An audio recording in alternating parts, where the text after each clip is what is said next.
All right, welcome to Bereans at the Gate. This is November 2nd. We're here a day early because we all have a bunch of obligations tomorrow, as far as I can tell. There are lots of things to discuss, as always. Let's start with taxes. The Republicans rolled out a plan today. We have some details finally. So I guess in general, Jeff, why don't we start there? In general, what are we looking at? Just big picture. Well, we're seeing what we suggested all along. The framework is going to have lower rates, fewer rates. Corporate taxes are going to go down, and so forth. So there's nothing really new that we didn't expect.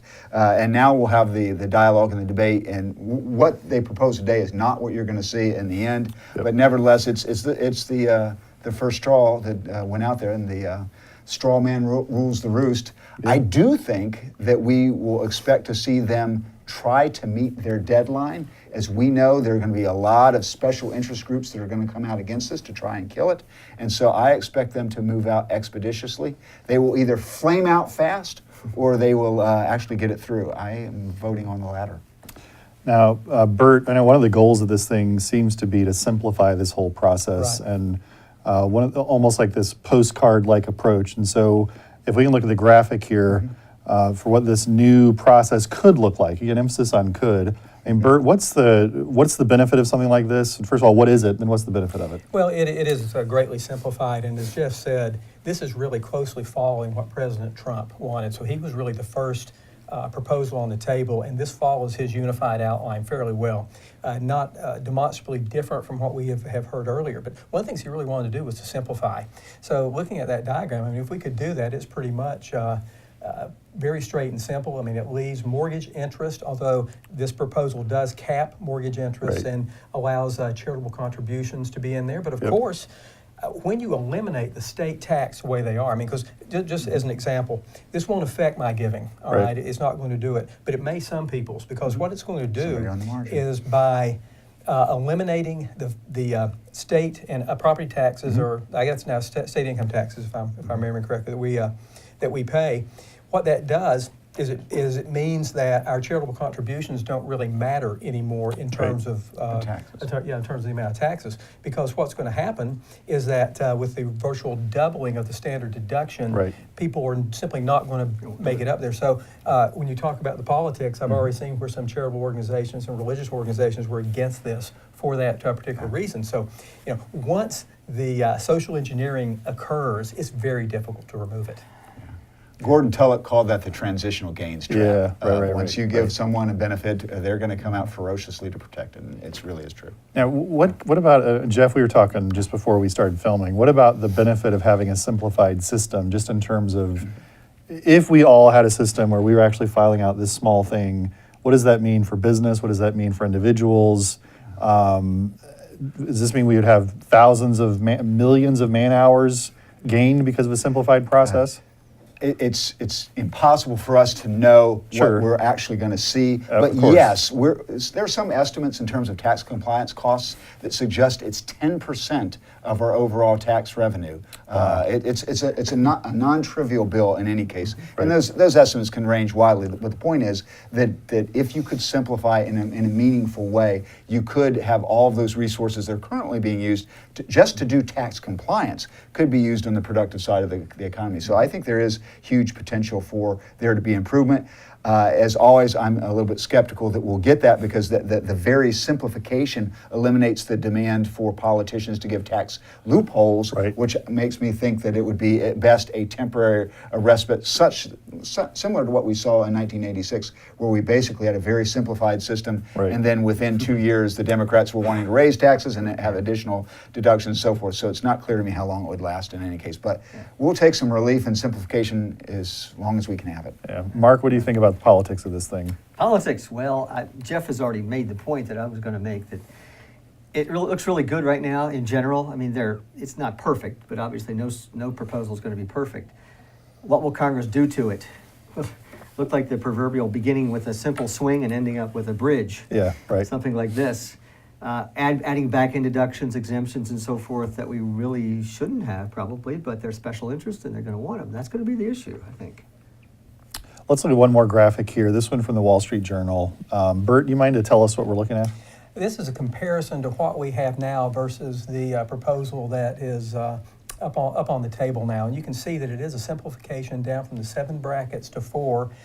Maximum bracket remains at 39.6, but it's considerably different when you get there now. I mean, if you're at least married filing jointly, you have to make over $1 million before you pay that highest bracket. So that just gives us some idea of what the changes are, but we don't really know until we actually calculate the numbers. We can kind of look at that. Right. And I know I look at it immediately and think that where I am income-wise, this may not be such a good deal. Right. So I always think that, though. That's my natural reaction. So it may pan out okay. However, I think we're horribly remiss when we're talking about this if we don't mention the reality that with the, I'm going to say, the demise of classical liberalism, conservatives turning into Trumpites, we are not talking here at all about the effect that this is going to have on the debt and the deficit. Well, let's just have a bigger deficit. Who cares?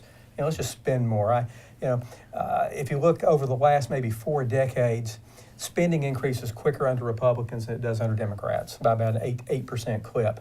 So I think we're really not doing this the right way. We're not really talking about what's going on. We're looking at one side of the scissors and not the other blade. But the whole incentive is not to do that. Of Congressmen course. have to bring home something to their constituents, and they're all voting that way. And the only way I see to solve that is a constitutional amendment, but we're not going to see that either. No.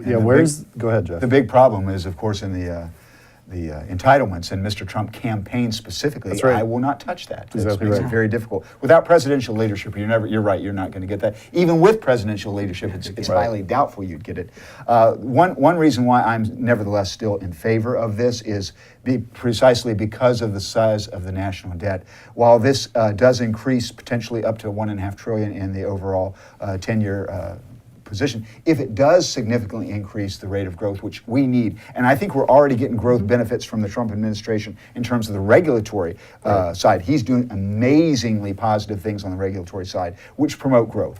If we do that, after this is done, we will at least be a larger, healthier economy such that if you did get serious, then you would have the economy that you could get the revenues to potentially do something about the debt.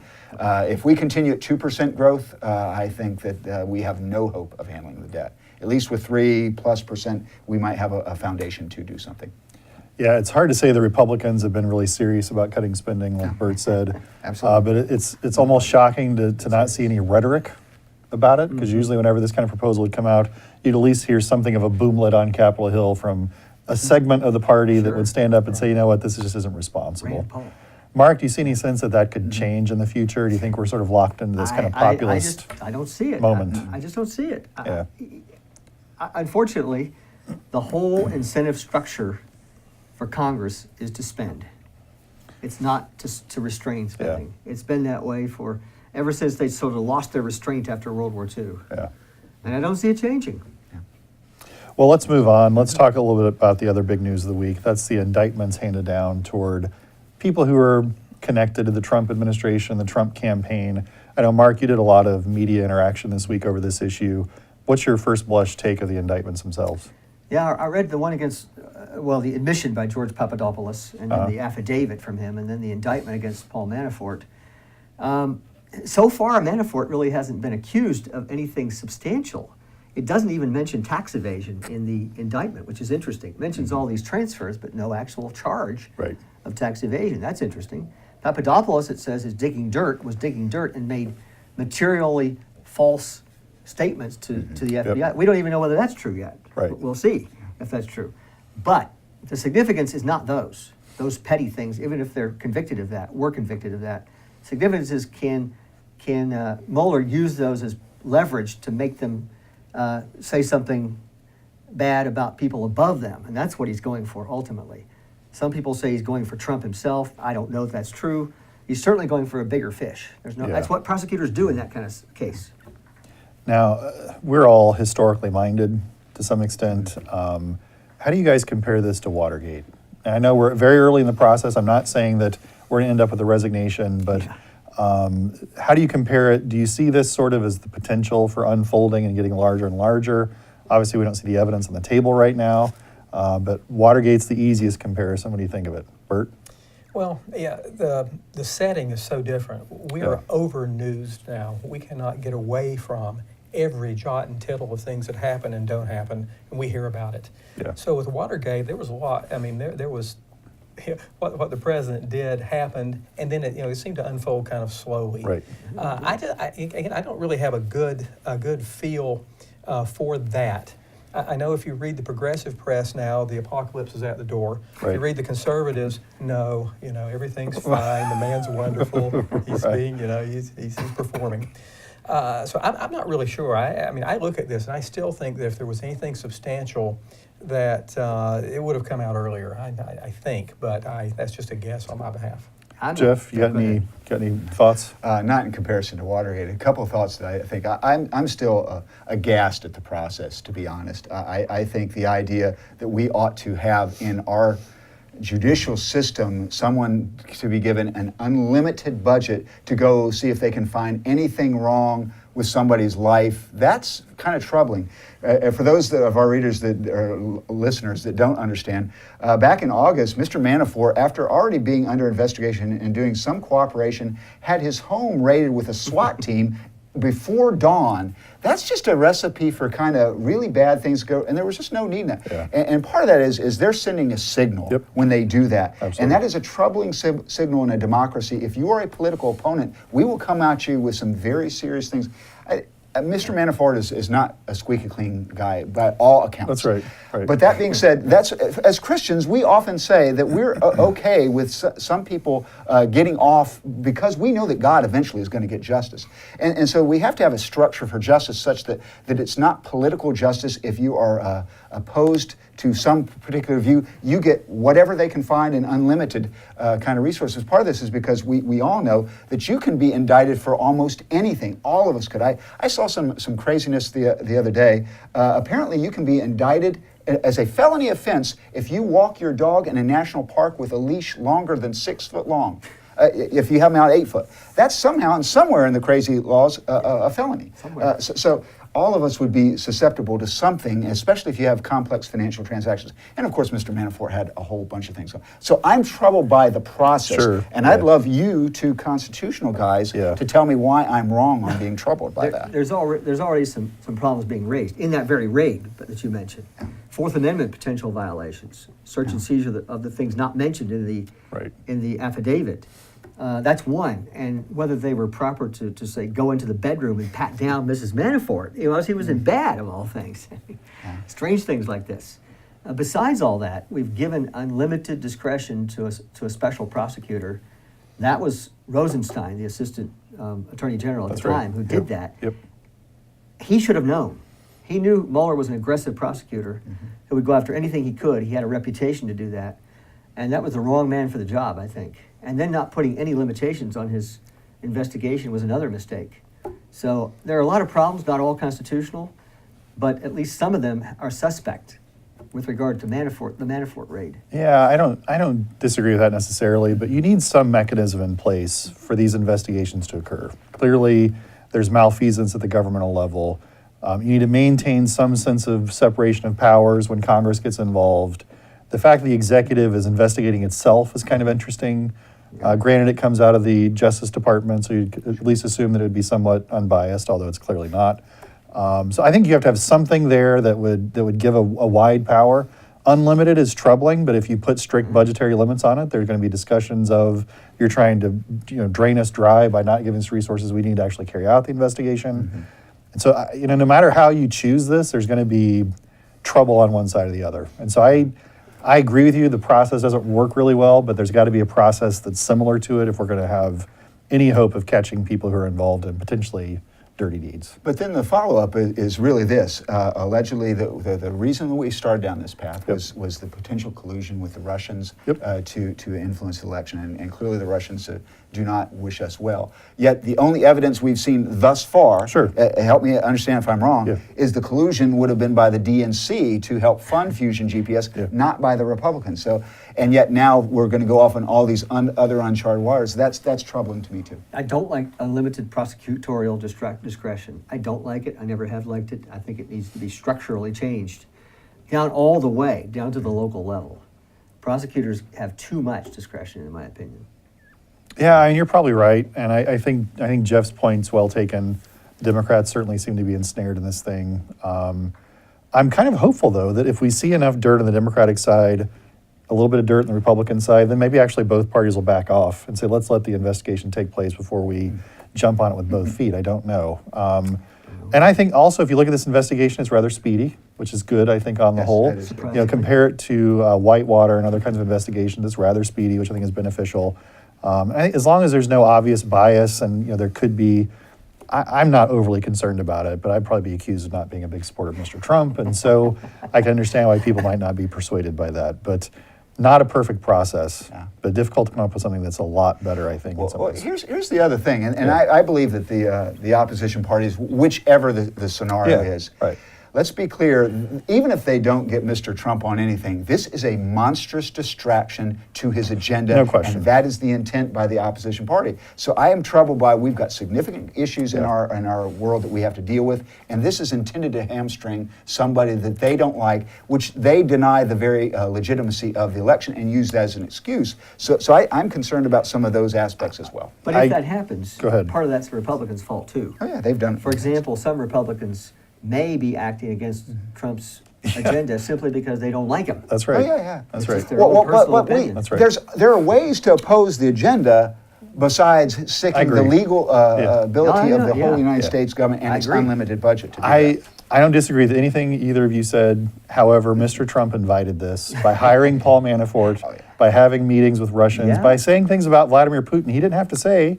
Now, granted, they would have found something to investigate potentially, but he opened the door through his own conduct that gave them the ability to step through this. Well, Leader nobody helps himself. on this panel is sympathetic necessarily to Mr. Trump, but the Right. question that certainly economists ask you to think about is, what are the unintended consequences Absolutely, of no this? doubt. And Yep. so what we have to be concerned about is, what about the next official that is going to be elected, and are good people going to go into government if you can have pre-dawn raids at your house? Yeah, there are no, concerns it's- there. Thankfully, that will be sorted out in the court system. Wow. That part will be. I'm happy for that. Okay. All right, let's move on. Bert, unless you have something to add. I'm just entertained. It's fine. It's fine. Hopefully our listeners and viewers are entertained as well. We'll see. Let's talk for just a second about the terrorist attacks that we saw recently in New York City. I don't know if there's a lot that we can necessarily contribute content-wise. It isn't surprising in some ways that we see some acts of domestic terrorism.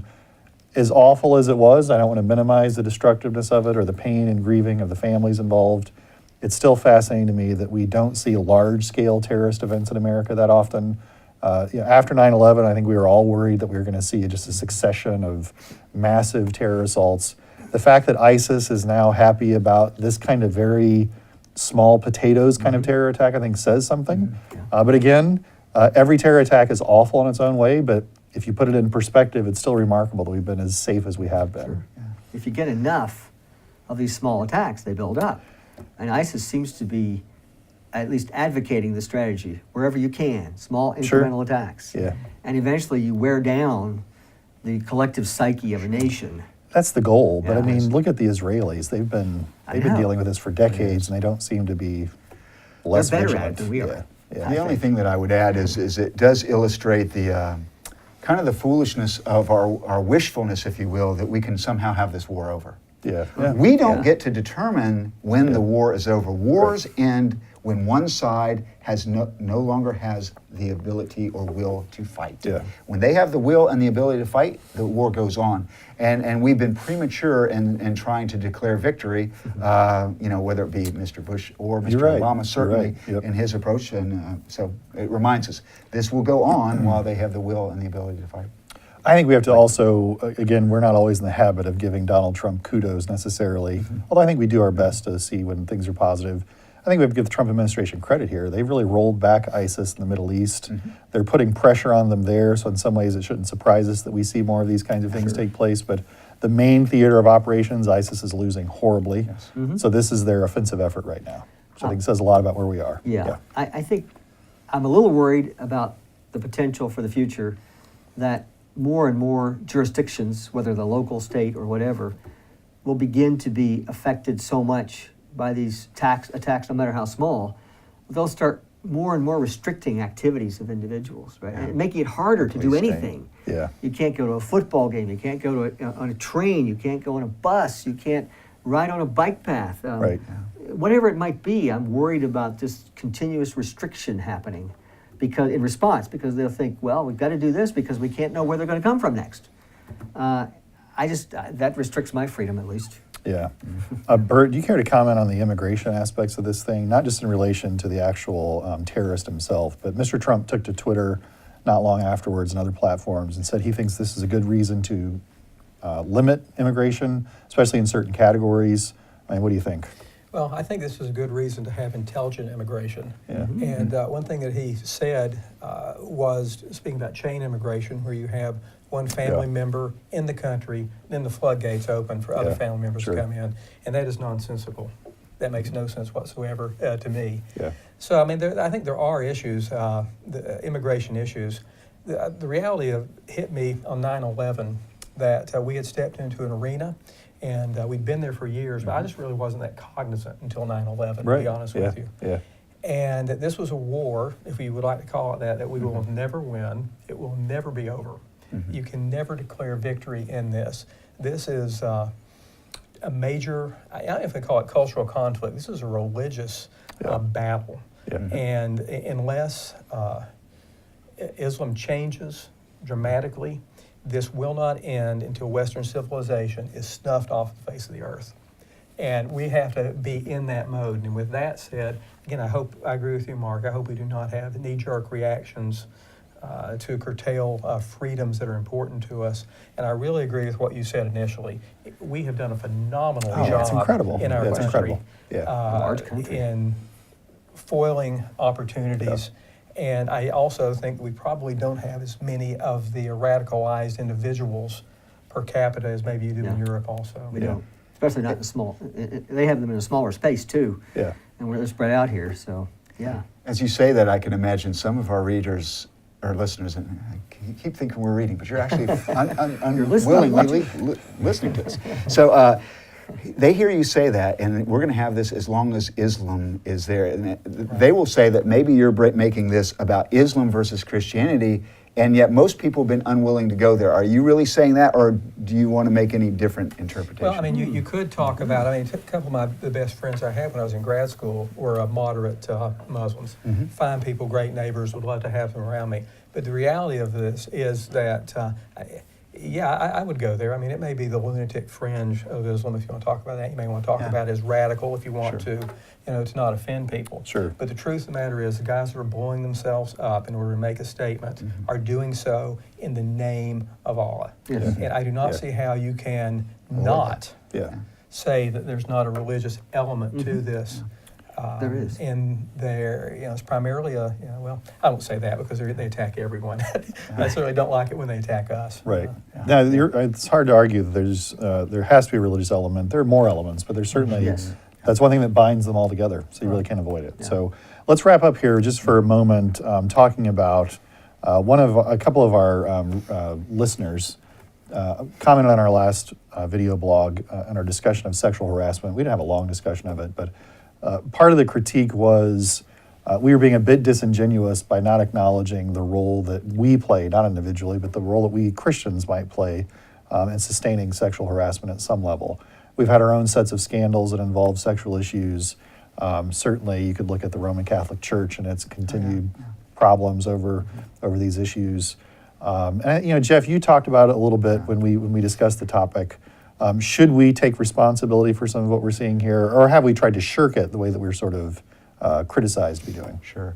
As Christians, qua Christians, then we have no responsibility. As human beings that are fallen, yes, we're all culpable. That's kind of what we talked about a little bit last time. I think the point of these kind of sins that beset all of humankind, that come and manifest themselves in these situations, just demonstrate once again the universality of this problem. We've seen Democrats be nailed on this recently. We've seen Republicans. Absolutely. It is an equal opportunity problem that we have. So I would certainly say that we share in the culpability, but not because somehow Christians, as uniquely Christians, Right. have that. Let me add the point there. Christian theology certainly does not teach that at all. Right. So we can't blame the theology. We do blame the human nature, which Jeff mentioned. Yeah. The fallen human nature that we readily acknowledge we possess, and therefore any individual is capable of doing something like that. Do you believe that within the confines of the entertainment industry, that the industry itself is culpable to a certain extent? I think very Well, much so. how then can you say Yeah. that a church that covered up, the Catholic Church that covered things up for years is not culpable also? The institution. Well, I think they are, Yeah. that institution Yeah. is, but let us make the difference. The Catholic Church had to cover it up Yeah. because they knew this was a problem. Right. The entertainment industry has been normalizing this kind of behavior and including the kind of movies promoting those violent acts. So I think we have to make a distinction. Both sides are to blame, I don't doubt that, but there is a little bit of a difference there, I think. Do we share any responsibility, say the fact that 80% of evangelicals voted for Donald Trump in the last election? Mr. Trump has been serially accused of sort of harassing behavior at different points. So do we bear some responsibility because of that? Here's the thing. Listeners, I don't care where you're coming from. Mr. Trump had nothing to do with Mr. Weinstein's problem. That's true. There is no way connection. you can kind of blame True, there's no Mr. connection. Trump. That's That true. was Mr. Trump's problem. That's true. But it's interesting that Christians were divided They did over vote Mr. for it. Trump's Oh, past. They overlooked. And some of them were willing to excuse it fair. before the election and say, well, you know, this was That locker is a room talk. reasonable- But this goes back to the Point, right? calculation. Yeah. They knew it, or at least many of them, most of them knew it. Yeah. They calculated that it was outweighed by other factors, and they voted accordingly. They may have overlooked it in some case. Yeah. Some cases. And I can understand the calculation. I mean, you can't be overly. People have to make choices. It's somewhat of a binary choice, you could argue. I understand that. But if you look at the Christian right and what it did to Bill Clinton, when Bill Clinton had his issues, You're it was a uniform denouncement, Yeah. denunciation of his moral integrity. Yes. We did not see that kind of response to Mr. Trump. That, for me personally, that's the part that was disappointing about it. But Yeah, that's there just- should have been a response. But I it think wasn't, a better within response. the broader Christian community, there was a lot of There was. criticisms There of was. him prior to the election. There was. I would agree So, with that. so I don't think it's fair to wasn't quiet. universally That's broad fair. brush Yeah. Christian thought with that. Do you have That's any more fair. time for anything at all? I want to add something quickly. I could. Quickly. I've been reading some articles about some people, some women particularly, who alleged sexual harassment Yep. years ago in Yep. Hollywood. Right. And it struck me after reading these reports of these women that Hollywood really doesn't get it yet. For them, it's more a matter of taste than it is ethics. It's sort of like they're saying, oh, if it had been this man, it would have been fine. But it was this man. I didn't like him. Right? That's not Really? ethical. Have you Right? you gotten that vibe in some of the pieces themselves? Yes, I've read 2 of them recently. And You'll have to blog on it. yeah. Show us the It was, facts. We I want was to see like, they this. still don't get it. They will never get it. But look at what we've seen the last few weeks. It's remarkable It's only compared because they have to. They're required. but- They have to. I don't disagree with that, but we've heard more in the last few weeks than we've heard in the last 30 years. Oh, on and I'm this glad issue. for that. And I'm that's, glad It's- for it that. is. if there's going to be change, it'll be because of these kind of discussions. Doesn't mean it'll happen. Sure, yeah. But what But I'm at least worried this could about do is it. that young women, for example, Sure. are going to continue to do this just to advance their careers. And the ethical component's going to be completely lost on them. That bothers me. Yeah, I don't. I understand what you're Somewhat, saying, but there is a huge power disparity in those kinds of There is. situations, and I don't. But this goes There'd back be an to the ethical family. argument to make, even outside of sort of a Christian Sure. Oh, yeah. culture, where we Yeah. could say this is just simply improper on a whole It goes host of back levels. to the family, but it goes back to yeah. the church. We're Sure. just not Yeah. training people well. Yeah. All right. Well, we'll have to call it a day there. Thanks for joining us. Again, if you have questions, please show them in the comments. We're happy to follow up with some of them. We hope you have a good week, and we'll talk to you later. Give Bert all the questions.